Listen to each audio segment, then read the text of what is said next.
So last call for drinks or pastries. If anyone needs anything, just let me know. I'm just right next door over at Monroe Coffee. We're open throughout the week, Monday through Friday, and we're there Saturdays too. And we love to just be a part of these community events and just be a part of it and be involved and whatnot. So I hope you guys enjoy tonight. All this spooky, scary. And thank you for having the shop available to us. Yeah, it's wonderful. Everyone enjoy. All right, Jessica, you're on. Okay, my name is Jessica Bass, and this is my shop, Elenina's Candle Co. And some of you guys heard my story last time, but I named this after my mother. Her name is Nina, and she raised us on candles, so we absolutely love them. I burn them incessantly, and I love my shop. I'm honestly very in love with this shop, so it's to exemplify all the things that I love and cherish, which is just decorating in the seasons and scent and candles, and I love being a part of stuff like this, the community events. This is what I imagined being in my shop, just getting to host things and share the stuff that I love with everyone else. So thank you guys for being here. Your classes. Oh, and I do candle pouring classes. I thought that was something that would be really fun to bring to Fairgrove, since we don't have a ton of interactive things going on here.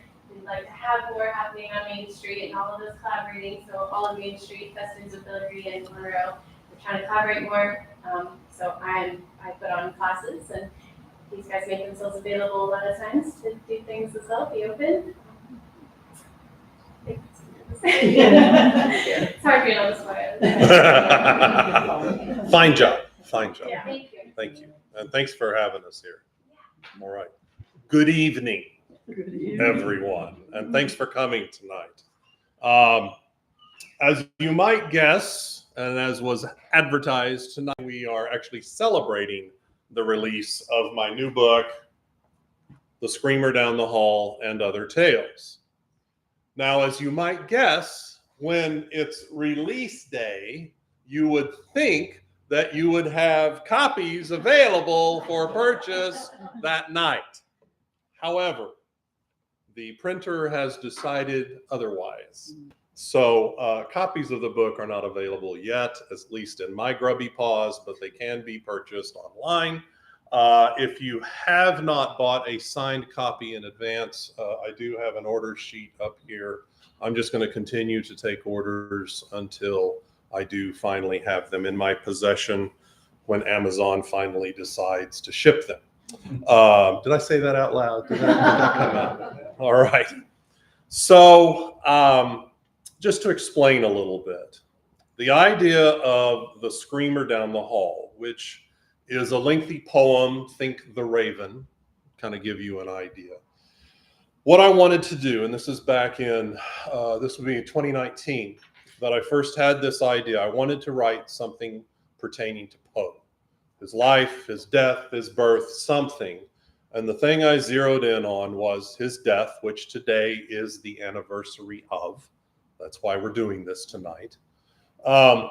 And I thought I wanted to do something very different from anything that's ever been written before. And one of the things I got to thinking about was him being in that hospital. One of the things that's always been said by those that were there is the fact that in his final hours, Poe kept screaming the name Reynolds. And nobody ever figured out who Reynolds was. There are some researchers who say that it may have actually been a bunch of bull that was kind of propagated by the attending doctor, who made an awful lot of money doing lectures after Poe died. But nonetheless, it's kind of been an accepted a legend that Poe yelled Reynolds as he died. And so I thought it would be interesting to write something from the standpoint of somebody down the hall who's also dying and hearing him scream Reynolds, and it's just driving him crazy. And so that's what I started working with, and that's how this poem came to be, and that's what I'll start with this evening. Fortunately, I submitted this poem to the International Poe Festival in Baltimore, and it was a finalist at their 2020 event. No, thank you. I wish I could say winner, but it was a finalist.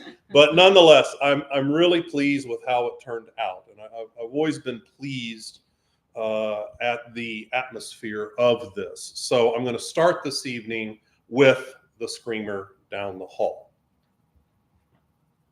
Reynolds! Reynolds! Oh, how he screams, that man down the hall. That poor, cursed man, wretched man, tortured man. Peace I know he seeks.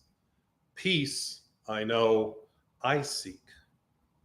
Myself, I am sick, sick nearly to my death. The fever takes me, the fever makes me swoon. Yet that man, repeatedly he screams, how he calls out, gasps, moans in agony, groans in agony, adds to my agony. Reynolds! Reynolds! Oh God, again in the screams. His cries fill this, my dank room, my wretched room, my wretched tomb. His cries surround me, astound me, confound me, though his chamber be removed from my own by just two walls.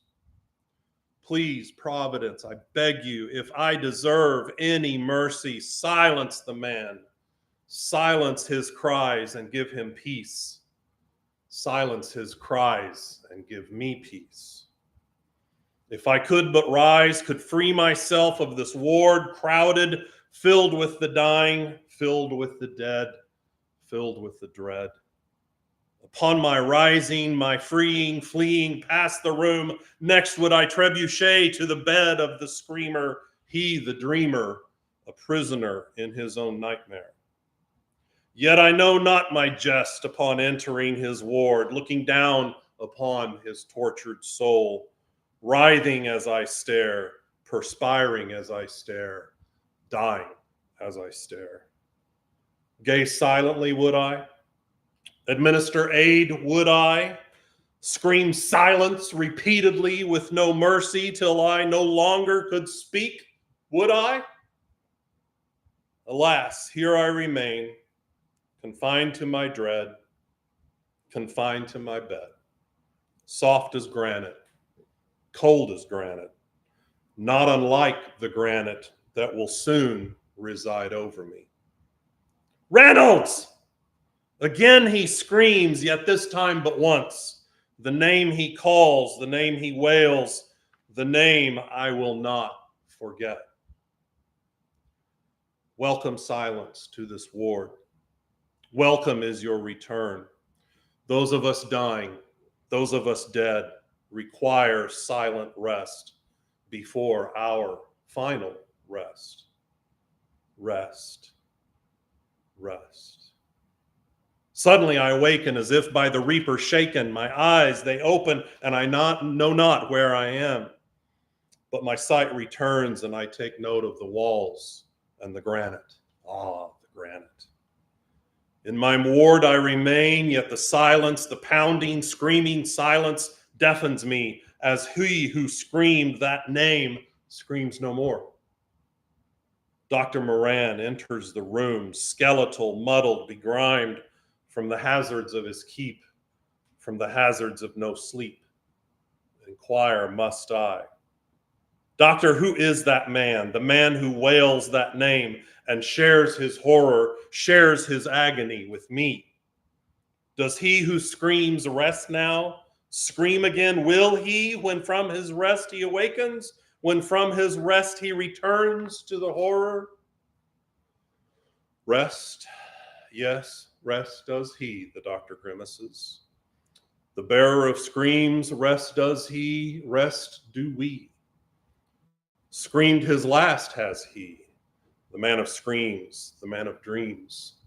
No more that name shall you hear, no more that name shall we hear. Tell me then, doctor, if gone is he, tell me his name, the man of screams. The doctor looks down upon me, a weak smile does his face betray. A writer of tales was he claimed. His name was Poe, Edgar Poe. Back down upon the cold granite do I lie, the name of the screamer known. Nevermore will I hear the shrieks of his terror. Nevermore will I hear the terror of his shrieks. But I know well, evermore will I hear the name Reynolds.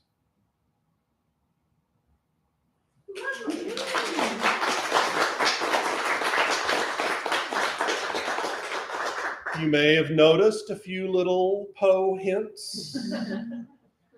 There were a few nevermores thrown out there. And actually, there are a couple of lines. I did borrow one line from The Pit and the Pendulum, which was the first story I ever read by Poe. And so I thought just dropping some of those in there would help. All right. Next, we're going to go with a story, a little longer tale. And this, I must admit, is one of my favorites of this collection. The only thing I can tell you is that, as we all know, sometimes not everything is as it appears.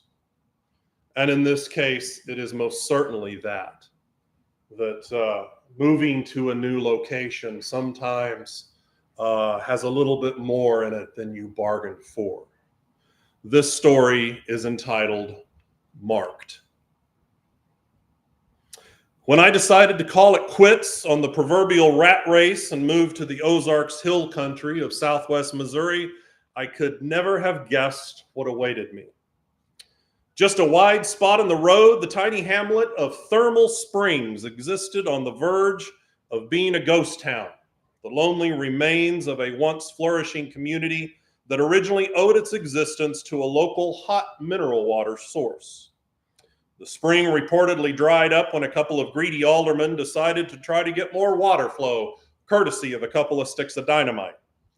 In their misbegotten efforts to further develop the town, they blew out the bottom of the water table, and almost overnight, the community died. No spring, no visitors. The town's structure decayed and fell, and eventually the area just became known as Thermal. A few old structures from the little settlement's lively past still stood, but just barely. Half a dozen houses and mobile homes, each desperately in need of a fresh coat of paint, lined the dusty gravel road through what Thermal used to be, indicating some folks still scratched out a life there. Most of the dwellings, with old cars and mounds of junk in their yards, stood as lonely reminders that a thriving community once inhabited the overgrown fields lining the main road. The structure originally housing the post office still stood. Though its rotting boards and leaning disposition, it was clear just one windstorm away from being flattened. Trees grew in the middle of the foundation where the hotel once welcomed dozens of visitors every day.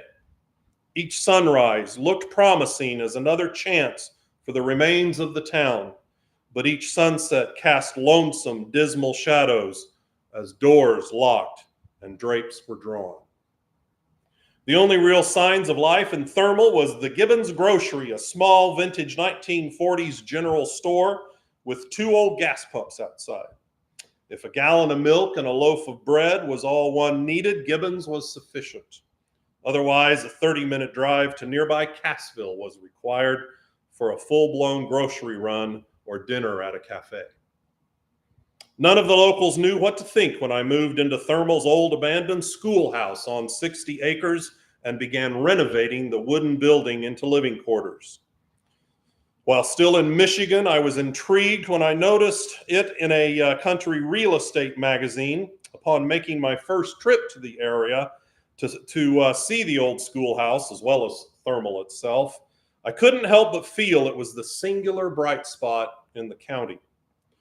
The schoolhouse stood tall and proud about 300 feet from the main road, situated on the western edge of an open 20 acres of land with another 40 wooded acres adjacent. The distinct sunken driveway formed by hundreds of horse-drawn carts which traveled over its path over countless decades, reminding me of what must have been scores of children who lived too far away to walk. Surrounded by massive old oak and hickory trees spaced about 25 feet apart, the old schoolhouse had entry doors on the front and back with two large double-hung windows on each of the four walls. Inside, any section of wall without a window contained a chalkboard, some in better condition than others. Near the middle of the single large room stood the original cast iron wood-fired stove used to heat the place. Standing nearly as tall as me, it seemed grossly oversized for the task of providing warmth. Nonetheless, I was happy to discover it to be in good order, and I intended to let it do its job when cold weather prevailed. I bought the place that very day. I don't wish to give the impression of being overly blessed with money to buy and fix up that old building. On the contrary, I had just enough to get by for a while. Upon the death of my mother, my last living relative, my inheritance amounted to not much more than a few $1,000s and a full set of genuine silver flatware, of which my mother had been very proud. A wedding gift from her grandmother, who first acquired it when she got married back in the late 1800s, I found the set to be in excellent condition, still in its original cherry wood box. The sale of my home in Michigan funded the purchase of this wonderful place in Thermal. I took possession of the old schoolhouse in late August during a hot, dry spell, several weeks before the coming of autumn rains. I didn't have a lot of furniture when I bought the place, so it was a fairly easy task to move in and begin to set things up. I put my bed in the northeast corner of the room and my head against the east wall near the window. My dresser was placed on the other side of the window, and anything needing to be hung up, which amounted to 3 shirts and a suit for which I had no use, hung just fine on 4 nails on the wall. The old original sideboard, still in excellent condition, served as a decent pantry, and I figured my mother wouldn't mind if I stored her silver flatware set on the bottom shelf. Once aptly settled, I commenced work on the schoolhouse, making sure it was ready for winter months. As would be the case of any small town, the news spread quickly through Thermal that the man who bought the old schoolhouse was making improvements. Soon 3 old guys from the village began coming, albeit uninvited, to watch me work. Every weekday morning, if the weather cooperated, these colorful fellows arrived at the same time, about 8:30. I could hear them talking as they turned into my driveway. Each old codger carried his own folding chair, which they set up on whatever side of the building I happened to be working. They'd argue for several minutes about who would sit where and then settle in to watch me. The first guy was Ed. Nearly bald and not a tooth in his head, Ed was a veteran of the Second World War. He liked wearing an old dirty hat with "Airborne" stitched on it. I knew enough about paratroopers to realize that if he indeed served in the Airborne, Ed was a badass in his day. Now he was a shriveled up little old man who liked to talk. I pretty much instantly liked Ed. The second old geezer was Herman. Taller than Ed, but just as thin, he liked letting you know that he too served in the Second World War, as well as Korea. His ratty old green ball cap didn't have anything stitched into it about the Army. Instead, it proudly displayed the emblem of his favorite brand of lawnmower. Rounding out the trio of gawkers was Earl. Never serving in the military, Earl was a stooped-over retired accountant with a mind like a steel trap. He was quiet most of the time, but when he spoke, the other 2 stopped talking to listen. One day, they found out I was from Michigan, so instantly I was called Yank. Apparently to them, that moniker automatically meant I didn't know my ass from a hole in the ground. Then they really wanted to stop by and watch me work so they could critique my progress. One evening, when my work dragged on late, well after dark, the 4 of us heard animals sounding off in the hills to the south, across the hollow where Rockhouse Creek meanders through the boulder-strewn lowlands. It started with a singular low howl, guttural, and several seconds in length. Then one yip, then another, then several more, each high-pitched. It ended up sounding like a frenzied collection of yips, barks, and cries. "Sounds like a bunch of coyotes across the holler," I said without looking up. "Those aren't coyotes, Yank, they're wolves," Earl commented. I raised my head and made eye contact with him. I didn't think wolves had a high-pitched yip like that. "They're wolves, all right," Herman said, looking toward the holler. "I've heard them a bunch of times. Don't be fooled now." "Better listen closely in case they start sounding their approach," Earl spoke up. Ed and Herman turned and looked at Earl and then looked back at me. "Approach?" I questioned. "I've never heard of coyotes, wolves, getting very close to people." "It's different here," Earl said. "Not that many of us in this area. They're a little braver. And if you're old like us boys here, you're just easy pickings for a bunch of them." "Yep, speaking of which, we better get going," Herman said as he slowly rose from his seat and stretched. "I've got a little ways to walk, and I'm not any faster than you two old codgers." The other two spectators stood up and stretched for a moment as the yips and howls continued, then gathered up their folding chairs and started walking away. "Wait a minute," I called after him. I like to take walks after dark. I did that all the time back up in Michigan. Are you guys saying I could be in danger if I did so here?" The three men looked at each other briefly, then back at me. "Do you have a lantern?" Ed asked. "Yes, I've got several. My favorite is an old kerosene lantern. It was my father's." "That'll work," Herman answered. "Do you have a good stick, like a good hickory stick, to carry with you when you walk?" I chuckled. "This property is full of hickory trees. I'm sure I could scrounge one up." Herman's face never changed, and apparently he never saw any humor in my response. "You're going to need it, Yank, especially if they get a little hungry and there's several of them. You might want to sharpen it a bit too, in case you have to poke one to get it away from you." I agreed with a grin as Earl walked up to me. "Don't think this is anything funny, Yank. We're serious." Ed and Herman stopped talking and turned to listen to Earl. "If you think you need to take a walk around dark, you heed what we say. Old Mrs. Briller down the holler," Ed pointed out to the northeast as he spoke. "She lost one of her boys to the wolves one night. He was in pieces when they found him the next day, and he was about your size, so pay attention." "All right, I appreciate the advice," I nodded, trying to be more serious as he turned to join the other two. "Good night, Yank," they called out as they slowly made their way along the sunken driveway to the main road. As the last old man disappeared from sight, the wolves continued making noise. "They do sound closer." I walked inside, locking the door behind me. That night, as I lay in bed with the windows open, I listened closely for any sounds near the old schoolhouse. Hearing none, I eventually drifted off to sleep. The next day, a Saturday, found me 10 feet off the ground, confined to a ladder as I worked to repair the old wood soffit on the north side of the schoolhouse. Being a Saturday with a slight threat of rain, my three critics had decided to stay home. Towards sunset, as the colors around me began to deepen, I considered calling it a day. "Sure looks nice up there." I jumped as the sound of a female voice startled me. I turned quickly to see a short, thin old lady, hands on hips, staring up at me. She was a sight to behold. Her hair, gray and wiry, seemed to sprout in every direction from her head. Her weather-beaten face bore a multitude of wrinkles which testified to a life of hardship. Her dress was a simple piece of homespun work, and she wore old, hard-soled shoes on her feet, the kind I imagine the teacher wore in the heyday of the schoolhouse. "Thank you, ma'am," I called out as I descended the ladder. "It's coming along."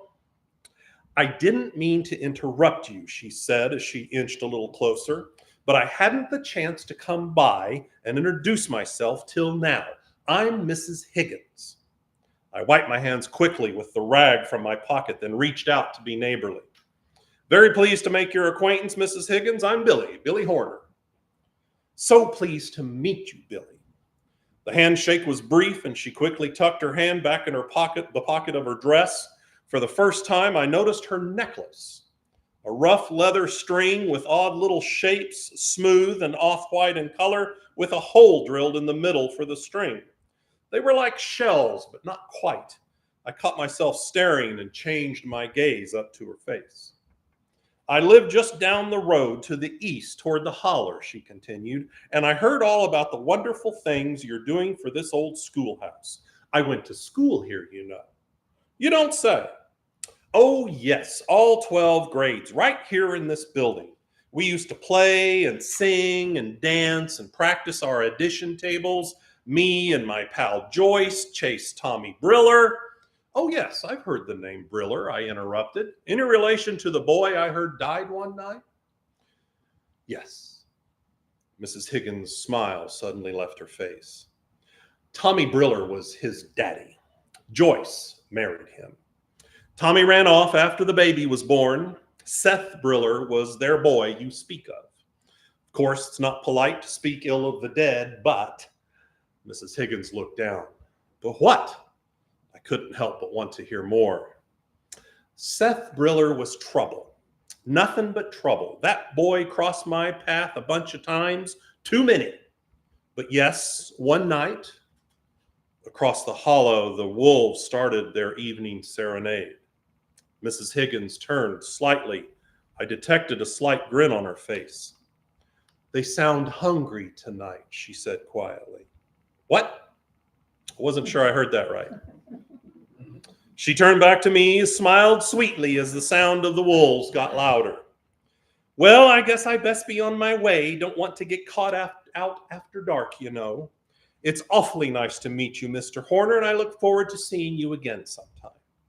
Nice to meet you too, Mrs. Higgins. Stop by anytime. Oh, I will, she called out over her shoulder as she raised her right arm and flicked her wrist. I leaned over to pick up the rag for my hands and noticed the sound of the wolves had stopped. As a matter of fact, they didn't sound off again for the rest of the evening. The next day, I noticed my stock of groceries had dwindled to the point that a trip to Cassville was necessary. So, without taking notice of my near-empty gas tank, I headed to town for provisions. It wasn't until I was a few miles from Thermal I noticed the low fuel light on my dash was illuminated, and I wondered how long it had been glowing and how long the needle on my gas gauge had shown nearly empty. Damn, Horner, you got to pay more attention to stuff down here, I fussed at myself. I must have been on fumes as I turned into the parking lot for Gibbons Groceries. Fortunately, no one was gassing up in the 1970s era pumps, so I pulled in and filled up the tank. Opening the door to the old building so I could pay for my gas, I nearly knocked over Mrs. Higgins. We both let out a yell and she jumped, causing the half-gallon bottle of milk to fall out of her arms, shattering on the floor and spraying milk everywhere, including on both of us. Oh, Mrs. Higgins, I'm so sorry. Are you all right? I could feel my face turning red from embarrassment. Oh dear, she fussed as she stepped away from the broken glass. Mr. Horner, my goodness, you frightened me. Now look at this mess all over the floor. It's okay, Mrs. Higgins. The teenager on duty smiled as he ran over with a couple of towels. Don't worry about this mess. I'll get it cleaned up. You just go pick up another bottle of milk and don't think another thing of it. I'll have to wash this dress again or it'll smell like spoiled milk. She turned and shook her finger at me. You, young man, need to slow down. Around here, we don't move as fast as you people from, well, wherever you're from. I came from Michigan, ma'am, and I'm dreadfully sorry about all of this. She shook her finger at me again and stomped out the door. I leaned down to help the grocer pick up the broken glass. I guess I really made her mad, I chuckled. Yeah, the teenager said as he looked up at me, I wouldn't want that old bat mad at me. I've heard she can get pretty mean. Together, we got the mess cleaned up. I made sure to pay for Mrs. Higgins' second bottle of milk when I settled up for my gas. Happy to have enough groceries for a while and my car's tank full, I headed home to put in a little more time on the renovation of the schoolhouse. That evening, the wolves were quiet, though while I was outside, I couldn't shake the feeling that I was being watched from somewhere across the hollow. After all the excitement of the day, I believe I fell asleep before my head hit the pillow. At one point in the middle of the night, my eyes popped open as I heard the distinct sound of scratching. Short but persistent scratching. on the other side of the wall. Half awake, I lay there and listened as I felt the cool breeze blow across me thanks to the open window. Must be a branch from that old tree, still too long, rubbing against the house in the breeze. I'd better trim it tomorrow. Don't want it to rub through the paint. I drifted back to sleep. The next morning, I got up early, had my normal breakfast of scrambled eggs, toast, and coffee, then started outside to start working. Got to be sure to cut off that branch rubbing against the house, I muttered to myself, head down as I walked.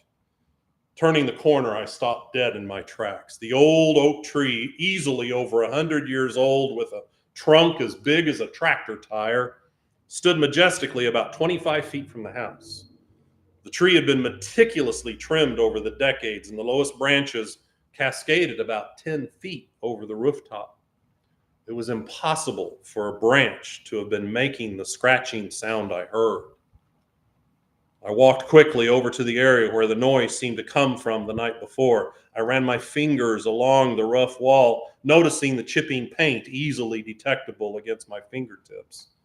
About midway down, I found 2 long scratches going down from right to left at an angle. I ran my fingers along the contours. They weren't deep, just enough to scratch off some loose paint. I chuckled, shaking my head. Good Lord, some kind of handyman I am. I must have accidentally scratched this area at some point, probably with my ladder or something. Guess I was dreaming about those sounds last night. I still had part of a can of white exterior paint left over, so I touched up over the scratches, finishing just as my 3 spectators started walking toward me along the driveway. It never occurred to me to bring up the scratches. That evening, as I brought my work to a close with the sun beginning to set, the wolves started making noise again from the woods across the river. Do you have your hickory stick cut yet, Yank? Earl asked. Nope, but I'll make one tomorrow. Better get it done, son. The sooner the better. Son? Am I now son instead of Yank? Good night, Yank, the 3 called out as they packed up their chairs and left. Well, apparently I'm still Yank, I sighed, laughing, as I watched the old men walk stiffly toward the road. As it neared midnight, I couldn't seem to get comfortable enough to drift off to sleep. Tossing and turning, I tried to settle down and rest, but I just couldn't clear my mind. A good stick of hickory, get it done sooner than later, we're serious. Pure bullshit. My quiet muttering was interrupted by a sound from outside the window by my bed. Trying to figure out the sound, I leaned up on my elbow and closed my eyes to listen. It seemed like a muffled woof, but not quite like a dog would make. Then I heard another sound, scratching. I wasn't just dreaming after all, I guess. With my windows open, I decided against getting out of bed to check closer. If it was a dog or a wolf, I didn't like the idea of just a flimsy scream between me and the animal, so instead I simply lay there listening. After a couple of minutes, the scratching ended and I heard no more muffled noises. I didn't move for quite some time, trying to figure out what the critter outside my window could have been. Eventually, I managed to slip off to sleep. The next morning, I awoke with the words of the old men still echoing through my head. A good stick of hickory, I muttered to myself as I washed my face in the basin. Grabbing my axe, I stepped out the door, intending to find the right stick. Adjacent to the open 20 acres upon which the schoolhouse stood, 40 wooded acres sprawled out to the west, full of oak, hickory, and walnut trees. I knew I would find the right branch for what I needed in my own patch of woods. As I stepped out onto the porch, I didn't bother looking down. That morning, a beautiful sunrise catching the mist as it rose off of Rockhouse Creek had my full attention. 2 paces from the door, I stepped in something soft under my right boot. I looked down to discover a huge pile of shit left for me on the porch. Jesus, are you kidding me? I yelled as the smell hit my nose. What kind of monstrosity had to go that bad, and why the hell did it pick my porch? After carefully going down the steps on my left leg, with my right leg comically held up in the air in hopes I wouldn't track the odoriferous present all over the place, I wiped my right boot in the grass to get all the crap off the bottom, then walked over to the shed to get a shovel, muttering to myself the whole way.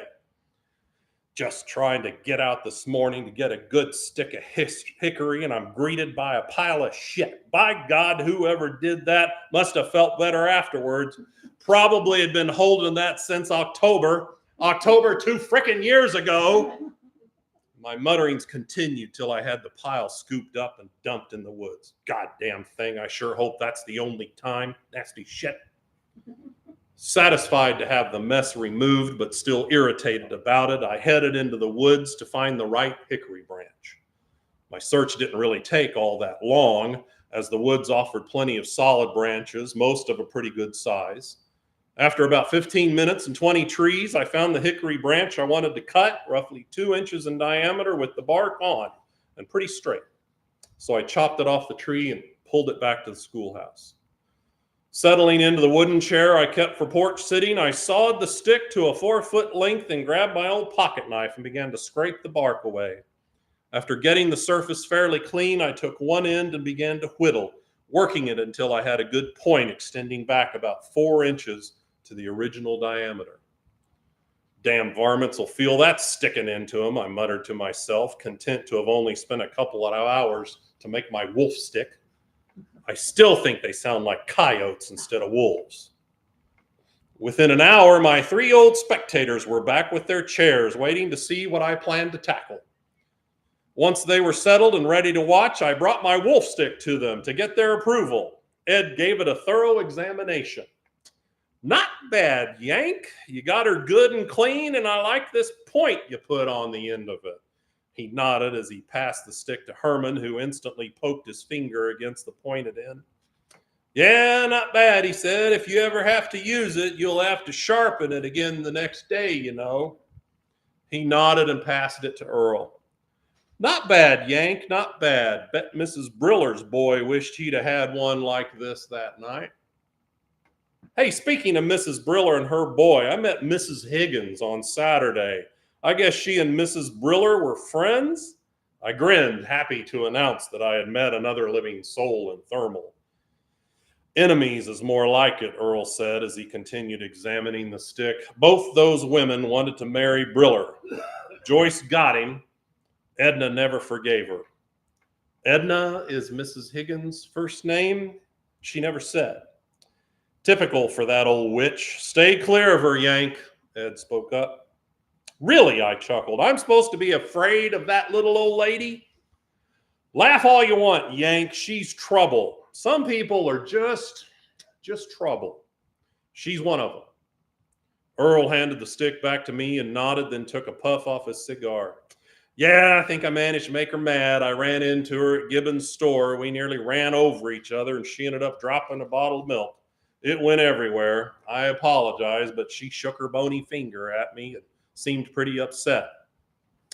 Earl scowled. She's trouble, Yank, just remember. Tell you what, fella, speaking of trouble, I had the biggest pile of shit on my porch this morning. I laughed after taking the stick back from Earl. All 3 men glanced quickly at each other. Whatever did that sure had been holding it a while, I continued, shaking my head. The 3 men just stared at me. Son, you better keep a close eye, Ed said, his face becoming more pale than normal. I wouldn't go out after dark and try your stick out. Not tonight. Not for a few nights. Several nights, Herman chimed in. What are you talking about? That pile of shit was a sign. Earl pointed his gnarled up finger at me. You've been marked. Marked? I laughed. Marked by who? Not who, Earl spoke up, but what? I looked at Ed, then Earl and Herman. No one said a word. I could hear my heart pounding in my ears as the 3 of them stared at me without saying a word. Finally, Ed spoke up. There are things in these woods, Yank. All right, you guys, enough of trying to scare the outsider, I laughed, waving him off. No coyote or wolf could take a dump that huge. It would have taken about 6 of them to make such a big mess. Trust me. You don't know how big it was. Ed, Herman shouted. Ed turned to Herman and Earl. Both men glared disapprovingly at him. I'm just telling you, don't take a walk tonight, Ed said, lowering his head as he turned back toward me. You know, all this talk reminds me something was scratching the wall outside my window last night. It happened the night before that, too. I just painted over the scratches yesterday. I meant to look at that spot again today to see what the scratches look like. Ed glanced at Herman, then Earl. Show us, they said together as they got up from their chairs. I took them around to the side of the house, and sure enough, there were 2 scratches again near my window. I ran my finger along the scratches as the old men watched. After a long silence, Earl was the first to speak. Yank, be careful. That pile of shit and these scratches, you're marked for sure. Better keep a shotgun loaded, Ed shook his head. Herman said nothing. All right, guys, whatever. I've got my stick and I'll load my gun. Now I want to get back to work on this place. The 3 men walked in silence back to their chairs as I grabbed my ladder. Nothing more was said about the wolves throughout the rest of the day. They watched me as I worked, pointing out any misstep or error I made, usually within a fraction of a second of me discovering it. The day wore into evening. As the sun began to set, they gathered up their chairs as usual and began to leave. Remember what I said, Earl said as he brushed past me. I watched them leave, shook my head, and walked inside the schoolhouse to make dinner. At about 8 o'clock, the sun was nearly set, and I wanted to take a walk. The warnings of the old men still rang in my ears, but I refused to let them stop me. I lit my old lantern, put on my backpack, then grabbed my fine hickory stick and set out for a walk. When I bought the old schoolhouse property, the realtor told me about the old school trail and how it meandered through my woods and covered most of the property. Back in the days of the schoolhouse actually being used for education, some area children used the trail to get there. Each surrounding homestead had its own path linking up with the trail and made it easy for kids to get to school. As I started out into the woods along the path, I imagined all the shenanigans which could have taken place among the trees and overgrown brush when the kids felt ornery. After about half an hour of walking, the woods grew substantially darker as the sun set behind the hills to the west. I was glad to have the lantern with me to illuminate the path. At once, I became aware of considerable yipping and howling. It sounded exactly the same as all the other nights, but closer, much closer. The hair on the back of my neck stood up as the noise got louder. I stopped in my tracks, put my head down, and closed my eyes to listen. That's close, really close, like between here and the schoolhouse. Upon opening my eyes, I became aware of the sound of leaves crunching, many leaves crunching, like the sound of several feet coming at me very quickly. I reached down and opened up the lantern wick a little further, splashing light, brighter light around me. The crunching drew nearer. Suddenly, the sound grew quieter. I still heard it, as I heard nothing else. No wind, no other rustling, just the sound of those feet crunching more slowly. Slower still it approached. Then I saw it. Then it became them. I found myself facing 8 large wolves spread out in a line before me. Their heads were low, staring intently at me. I had seen photos and film footage of woods before, but not like these, not this big. Easily 4 feet tall from paw to shoulder, these beasts were more than half my height. Their light-colored eyes, nearly white, were offset by their black fur, seeing 8 pitch-black wolves with white eyes standing in a line in front of me. I wished I would have listened to my 3 buddies and just stayed in for the night. I suddenly remembered a lesson from somewhere way back in my childhood. If you ever come face to face with a wild animal, don't let it see that you're afraid. Make yourself look large. Show no fear. All right, you guys, I began to speak loudly with as deep a voice as I could muster. Are you the jackasses that took a collective crap on my porch? The beast didn't flinch, show no fear. Because I'd sure like to thank you for leaving me such a welcoming present. I'm still not sure that it's off of my work boots. Still, the beast didn't flinch. Make yourself look large. I wasn't sure where all this survival information in my head came from, but heeding the advice, I waved my arm, swinging the lantern and the hickory stick, and I began to make roaring noises to the best of my ability. The wolf in the middle began to snarl as his nose curled back and he showed me his teeth, saliva dripping from the sides of his mouth. I don't think so, mister, I yelled as I stuck my hickory stick toward him. He flinched only a little, then looked at the other wolves. Within seconds, all 8 of them snarled at me, baring their teeth. Jesus, they're communicating. I tried to keep from showing the fear that was building up inside me. You've been marked. The old man's words hit me like a ton of bricks. Had these little bastards come up on my porch and all 8 of them taken a dump to mark where they planned to return that night? All right, you little shits, I bellowed, you may have marked my porch thinking you were coming to get me tonight, but it's not going to happen. I've got this good stick of hickory, and you're each going to feel it if you come any closer. Now get out of here. You lose. I did my best to come up with some guttural roar to scare them away. I took in a deep breath, leaned in toward them, and let loose a loud noise that surprised even me. With all the lung capacity I had, I let something between a growl and a roar go for 10 solid seconds. The beast stood there looking at me as I roared. When I was done and the last bit of air I could muster had been forced out, the middle wolf looked at me, looked at the others, and at once they began to slowly step back away from me, facing me the entire time. After a few steps, they stopped, then sat on their haunches about 20 feet away from me. Ha! I yelled after them. That's right. You mess with me, you're messing with all kinds of trouble. Just because I'm from Michigan doesn't mean I don't know how to ward off you bastards. I smiled and looked down at my good stick of hickory, pleased that I hadn't been forced to use it. And just then, behind my left ear, I felt the strangest thing.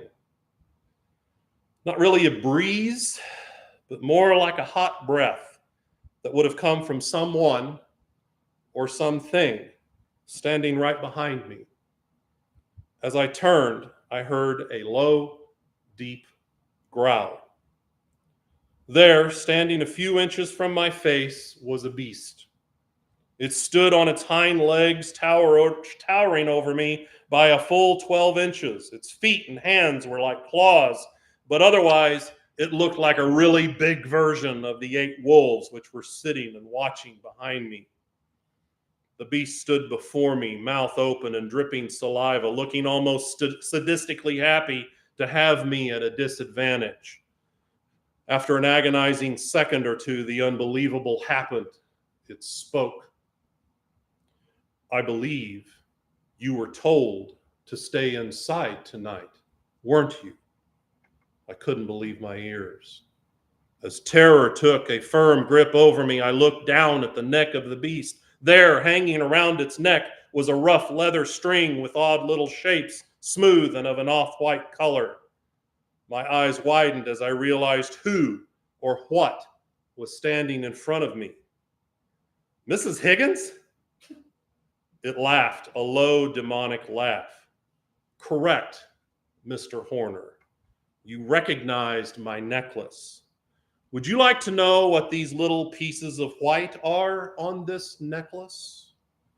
Somehow in my horror, I managed to nod. Souvenirs, Mr. Horner, pieces of skull. You might say they're trophies. The beast pointed at the last piece on the string. This was Seth Briller's. And somewhere on here is a bit of his dad's skull, too. I'm just not sure which one. There have been so many. I looked down at the skull fragments and then back up into the beast's eyes. I kind of figured you would make a tasty meal for me sooner or later. You know, you really should slow down, quit scaring little old ladies. I think you need to be taught a lesson. Who knows? I might add what's left of you to this necklace. The beast reached up and wrapped her claw around my throat, tightening her grip as I struggled to breathe. You might have to poke one to get it away from you. The hickory stick, which thankfully I had not dropped in my terror, lay horizontal in my hand. Thinking quickly, I jabbed the sharp stick into the beast's abdomen. It grunted, then tightened its grip on my throat. You silly fool, haven't you ever been told that something like me can only be killed by a piece of silver? Don't you watch movies? They always use something silver, like a silver bullet. Struggling to breathe, I managed to grin and choked out the words, "Look down." The beast's look of anger and hate turned to shock and pain as it looked down. There, firmly strapped to my hickory stick and half buried in the beast's abdomen, was one of my mother's knives from her set of flatware. Silver flatware. Letting go of my throat, the beast stumbled backward. I drove the stick deeper into her gut as she fell to the ground. I'm no fool, Mrs. Higgins. I knew something wasn't right here. Tonight I was prepared, hoping whatever was out here would take the bait. She gasped only once. I pulled my backpack off my shoulders. Inside, as part of my plan, I packed a can of lighter fluid and some matches. After dousing her body and all the grass about a foot around her, I struck a match and let her burn. Turning around, I noticed the wolves were still sitting there several feet away, looking at me and the flames. They had watched the entire scene unfold, though I must admit in the horror of the moment, I'd completely forgotten about them. The center wolf stepped toward me, stopping about a foot away. It then turned and looked at the other wolves, who slowly stepped forward as well, making a line like they did when they first confronted me. Unsure of what would happen next, I held my ground. Together, the wolves lowered their heads as if to acknowledge me and what I did, then raised them again and stared at me. I nodded slowly in return. Then, mustering up my courage, I knelt down in front of them. One by one, they came forward and nudged my shoulder with the tops of their heads, then ran off toward Rockhouse Creek Hollow, howling and yipping the entire way. I turned back around as what was left of Mrs. Higgins continued to burn, with the silver knife and the singed remains of my hickory stick conspicuously sticking up. From that point on, I was no longer afraid to take walks near dusk or of any sounds I heard outside my window. The wolves now answered to me.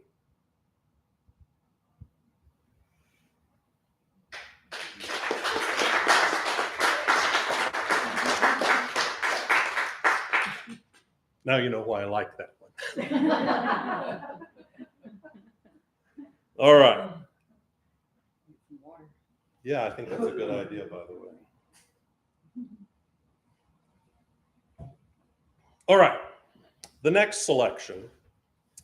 I read a book at one point that was the complete history of Jack the Ripper, which, if you've ever read anything about it, is kind of a fascinating topic. And I thought, wouldn't that be interesting to write something Ripper-esque? And so I came up with this one that is called Spoiling the Bells. The following is an extract from the interview with Ronald Eugene Warren, dated March 4th, 1891, at the Commercial Street Police Station in Shoreditch, in the East End of London. The interview was conducted by investigating officer William L. Breach, whose comments and questions are herein omitted for clarity to allow Mr. Warren's statements to be the sole voice within this narrative. The complete transcripts are located within the National Archives, London. My name is Ronald Eugene Warren, and I was born June 6, 1861 in Philadelphia, Pennsylvania, in America. My father joined the 75th Regiment, Pennsylvania Infantry, after my birth and was killed on the second day of the Battle of Gettysburg. My mother died in 1868 during the smallpox outbreak. I have no siblings, so our neighbors, Mr. and Mrs. Etheridge, raised me once my mother fell ill. At the age of 16, I entered an apprenticeship at the Stowe Foundry on 2nd Street in Philadelphia. Mr. John Stowe died many decades prior, but his successor elected to keep the Stowe name due to its popularity and recognition. After 4 years of apprenticeship, I was assigned keeper of the furnace. That position has the responsibility for not only maintaining the fires below the pour cauldrons, but for consistent temperatures, but also has the duty of removing ash and other byproducts of combustion on a regular basis. Shortly after achieving keeper of the furnace, I decided to continue my apprenticeship for an additional 2 years so that I might earn the position of pour master, which I know you call pour guard here in England. The duty of the pour master or pour guard is to maintain proper flow during the transfer of the liquefied metal into the mold. Additionally, prior to the pour, it is my responsibility to watch the open area above the large cauldron to prevent any foreign object from falling into the molten material. A foreign object falling into the molten alloy pollutes the material and results in a poor quality casting. Spoiling the bells, we call it, and that's a general term, whether we are casting a bell or some other large piece. I was named pour master at age 22 and with 1 year resigned to take a position as pour guard at the Whitechapel Bell Foundry here in the East End. I left the American Harbor aboard the steamer SS Philadelphia on March 3rd, 1884, and arrived in London on May 12th, as our normal 8-day crossing was slowed by a storm. You are welcome to check the ship's manifest to verify this information. I was motivated to relocate to London because my grandfather, Elias Warren, was born here, and I have an uncle still residing within the city who invited me to come to work at the foundry. His flat is in the East End at 47 Middlesex Street. His name is Nathaniel Jackson Warren, also employed at the foundry. Any neighbor in the block can verify I have been lodging with him these nearly 7 years since arriving.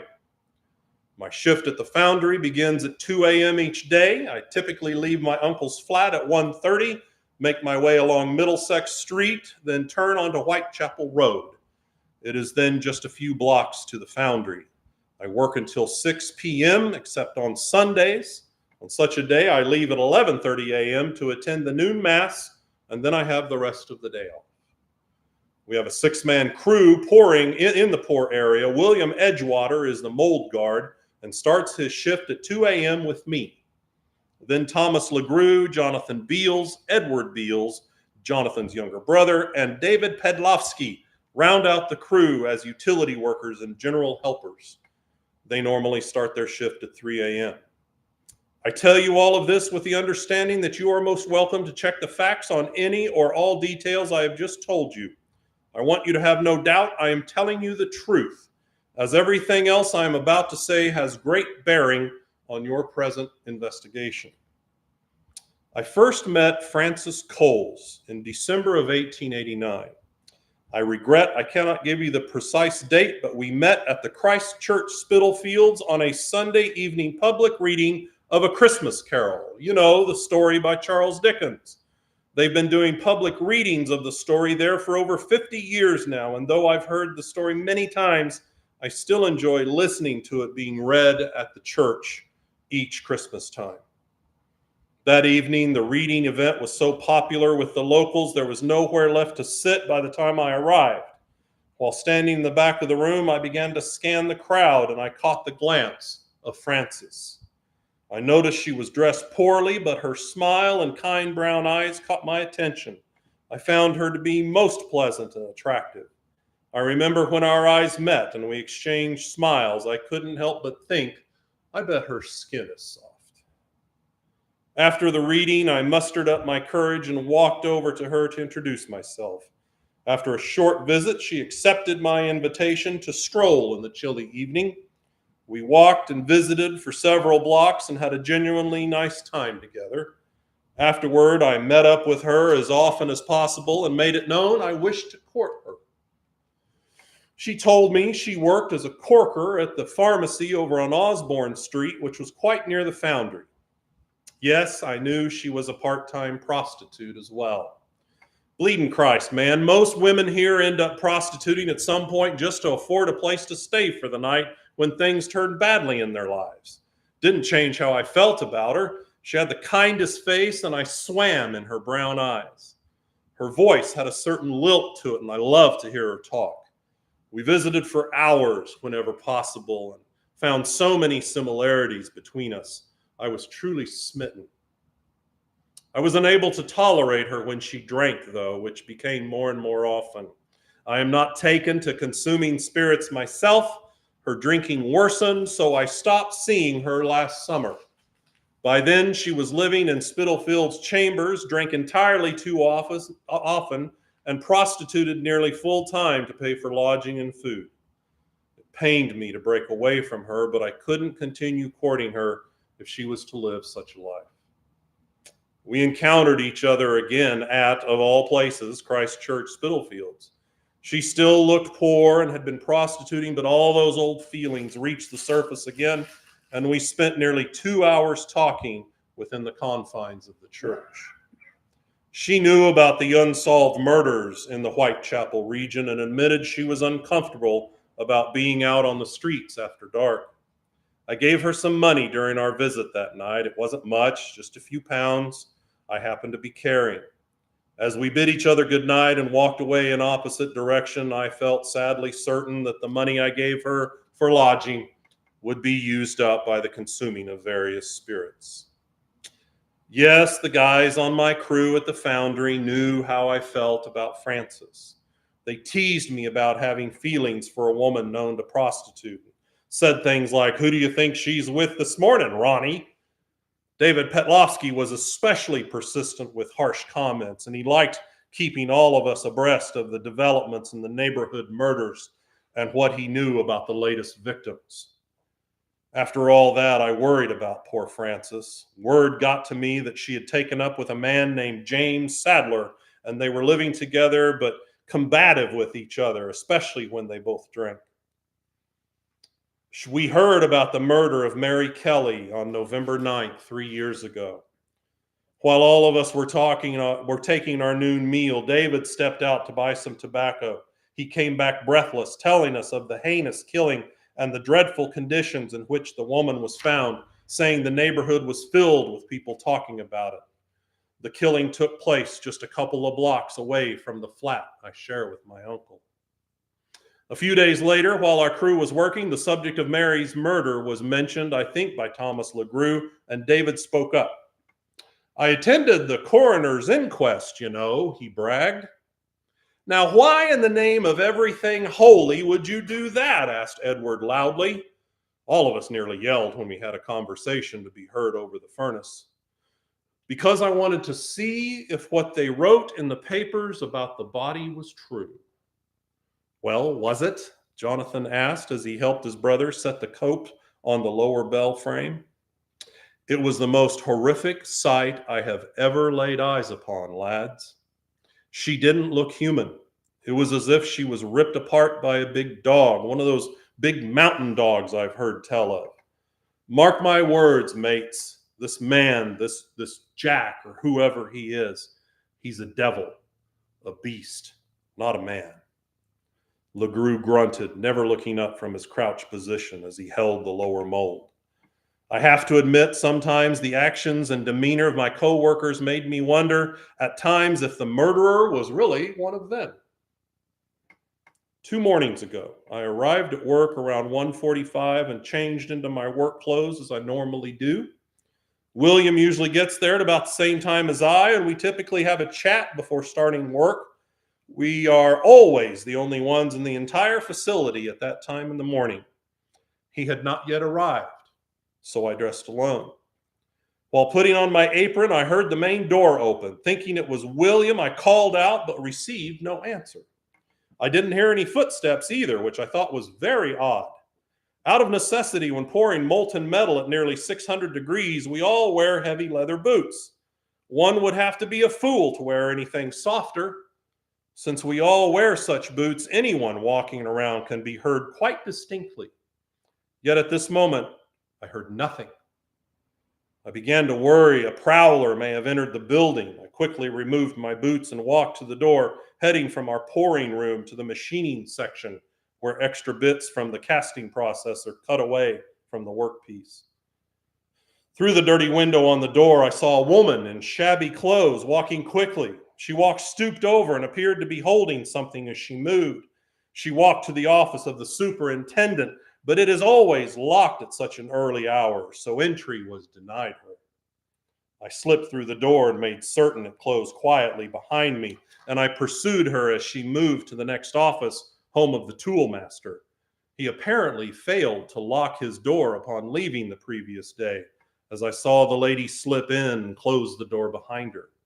She appeared to be wearing some type of soft-soled shoe, which I caught sight of as she walked. That explained why I never heard her walking into the building. I made up my mind she must have been one of the prostitutes in the area, and she came to steal tools in hopes of making a bit of money from them. Our tools are of precise dimension and great material strength, therefore are worth considerable money, and their replacement costs are high. I was not about to allow her to steal from my employer.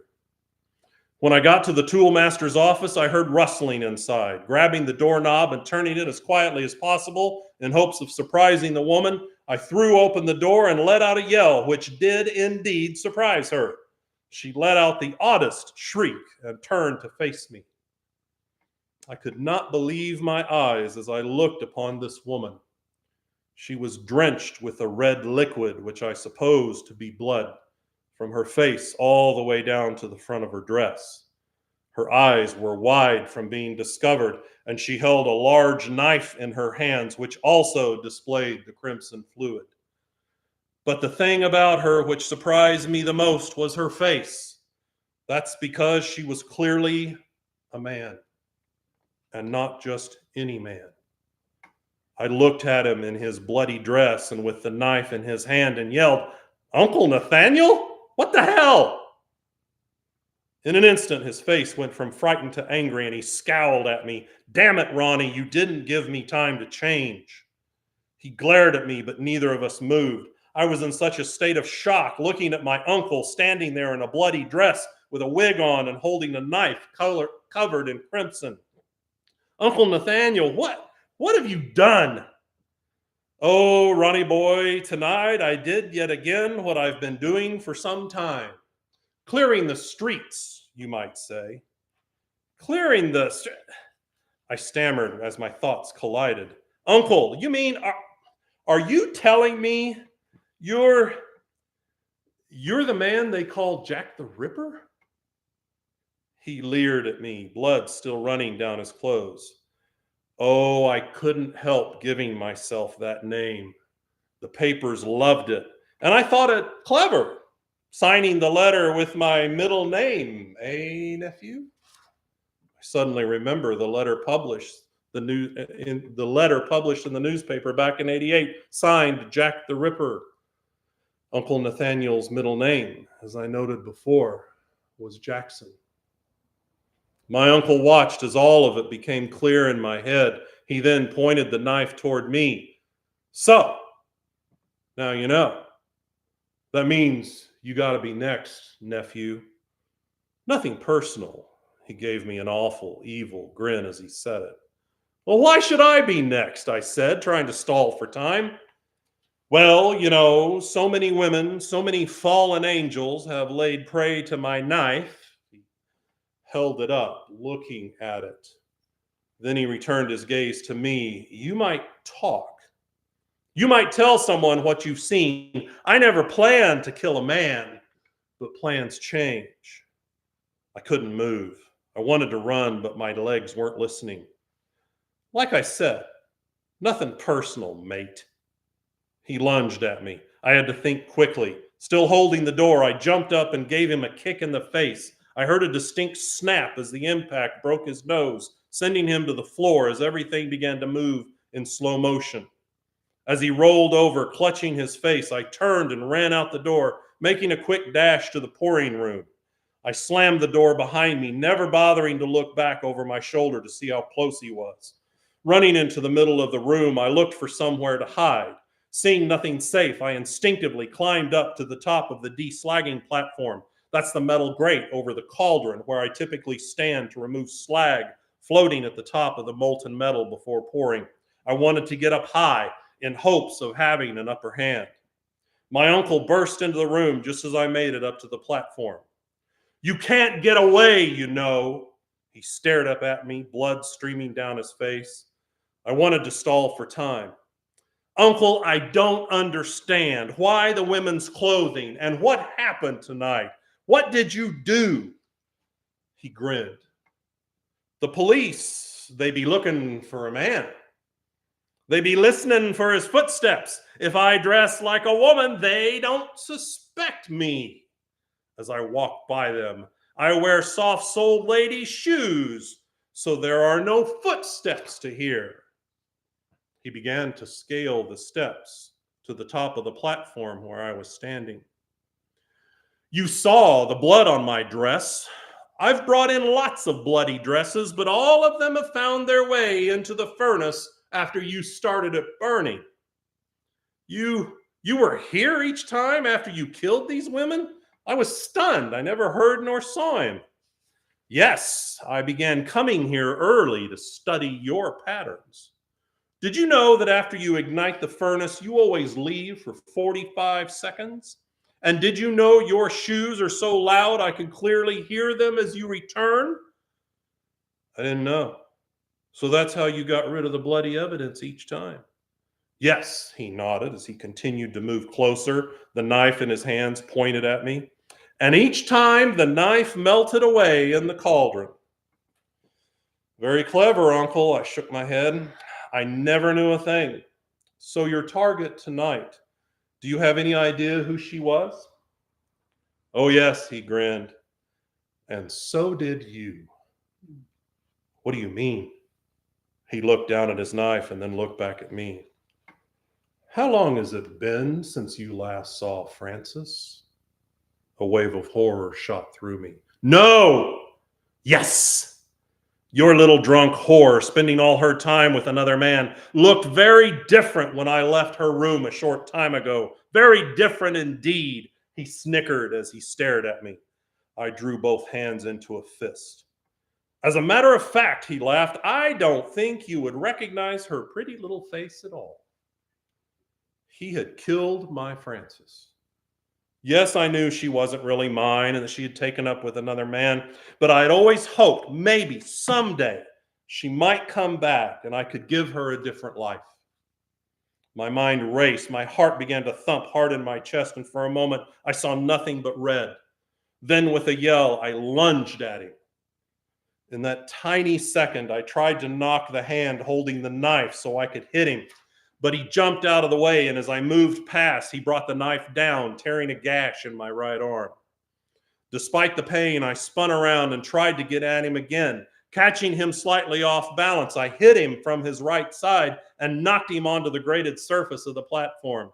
I tried to get to his knife, but he began slashing wildly, cutting me in the arm and on my face. I punched him hard, knocking his head against the grate. Filled with rage, he shoved me off of him. I got to my feet quickly as he rose to face me. We stood there, stared at each other, crouching toward one another, he holding the knife as I felt the blood running down my face and arm.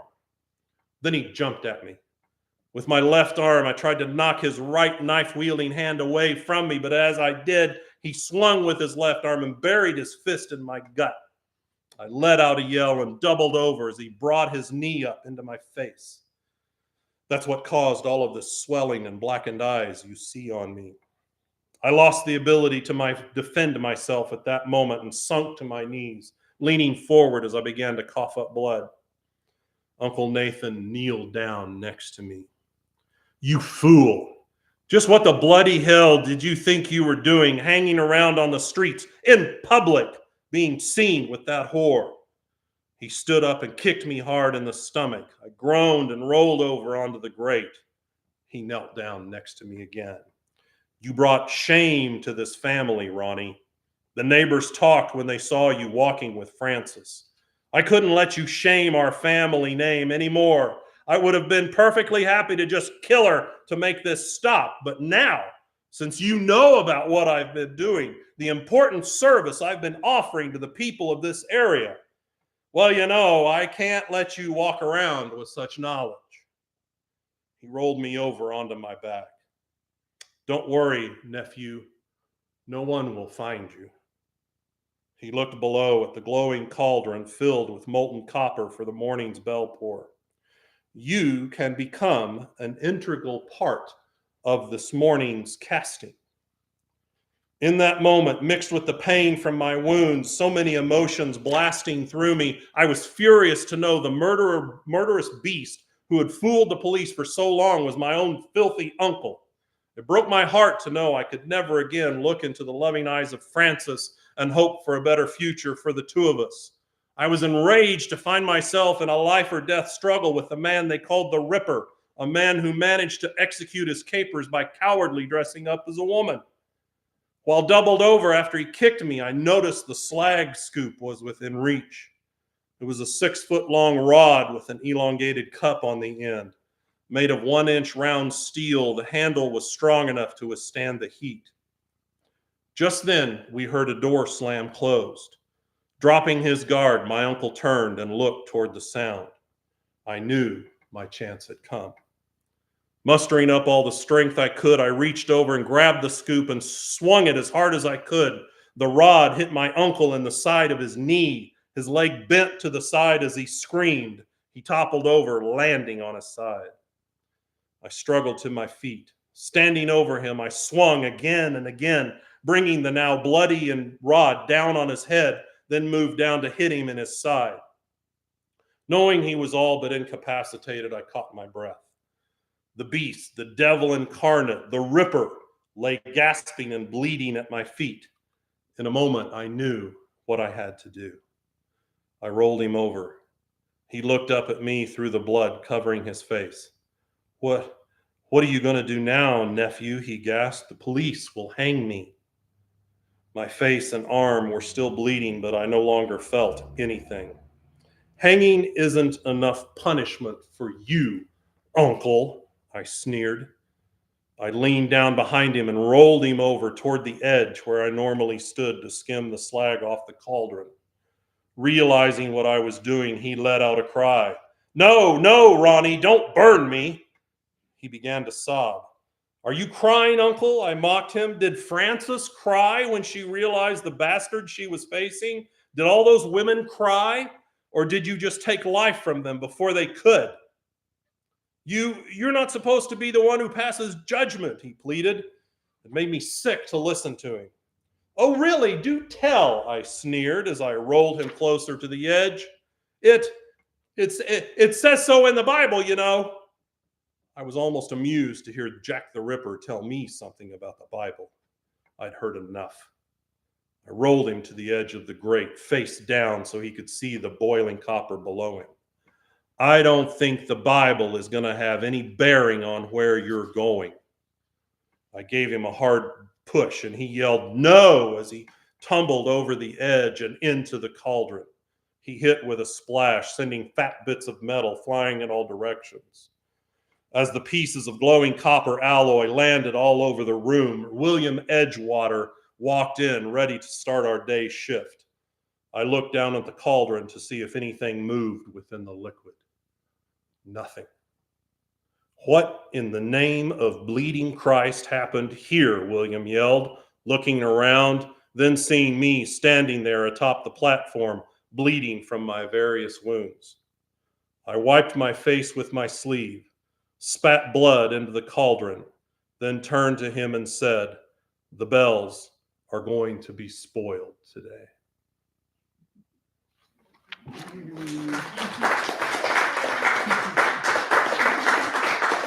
Thank you. All right. We're going to end with something slightly different. There is a section in the back of the book that says on the lighter side, which is filled with things that are supposed to be scary, but most certainly are not. And so I'm going to end this evening, and thank you all again for coming.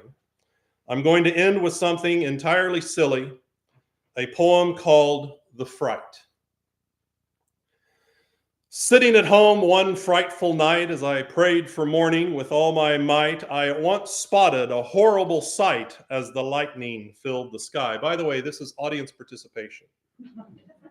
I am at some point going to say the thunder rolled or the thunder roared, okay? And when I do, you go, brrr. Okay, let's practice. As the thunder roared. Okay, very good, very good. All right, we've gone through the first stanza. Continue we on.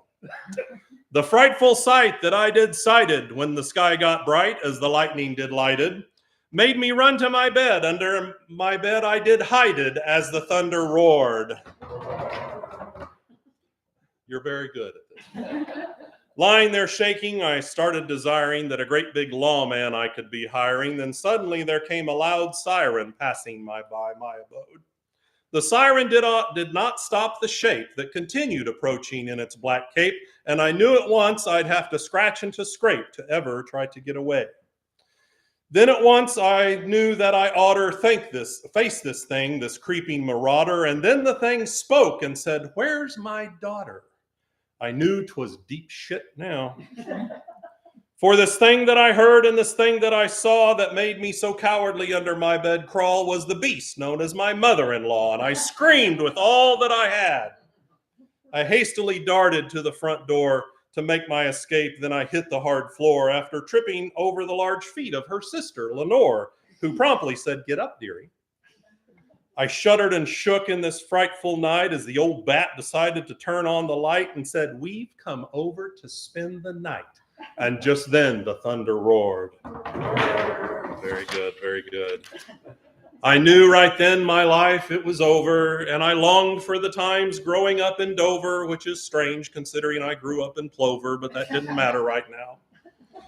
I had to get out right then and right there, for I knew this horror I could no longer bear, and then my wife was standing at the top of the stairs, and the thunder roared.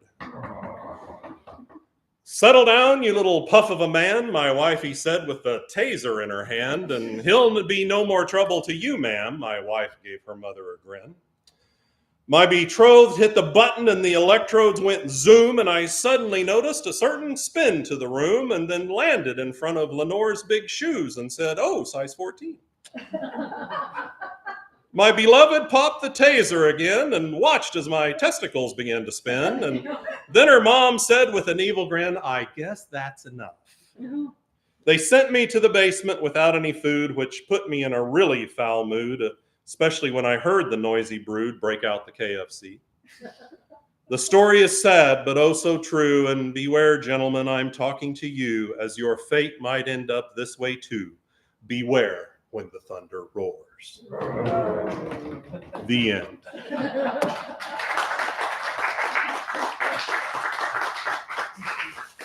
Again, thank you all for being here. I hope you enjoyed this. The book ended up having 13 stories and I think 5 poems, and is available on Amazon. I'd like to have it available here tonight, but you know how that went. Also, not only is it available in paperback form, this is my author copy that I got to see to make sure nothing was wrong with it before the printing. There's also an ebook format, and also I'm thrilled to say there is also the audiobook version. The great voice actor Paul McSorley, who does hundreds of books, is the voice of the screamer down the hall. So I'm absolutely thrilled that that's available as well. If you would like to order an advanced signed copy, I do have a sign-up sheet if you're interested. Otherwise, you can go to my website in a couple of days, and I will have a link there that will take you to take you directly to where you can order the book. My website is timritter.net. You can sign up for my newsletter, which comes out every 2 months, that talks about the different places that I'm going to be doing talks, and also whatever writing projects I happen to be working on. Any questions, comments, arguments? Nobody wants to fight. Okay. Well, thank you again for being here. Thank you to Bella and Nina for hosting this event. We appreciate you very much. We will go back to doing a bunch of the history talks that I normally do. We'll start that back up in the spring, either February or March. Originally, this was going to be the talk of what really happened at the Battle of Little Bighorn. We will do that in the spring. I'll do that talk, and it's a doozy. So bring something to drink. All right. Thank you all for being here again. It's been a great night. Thanks so much. Ah, light.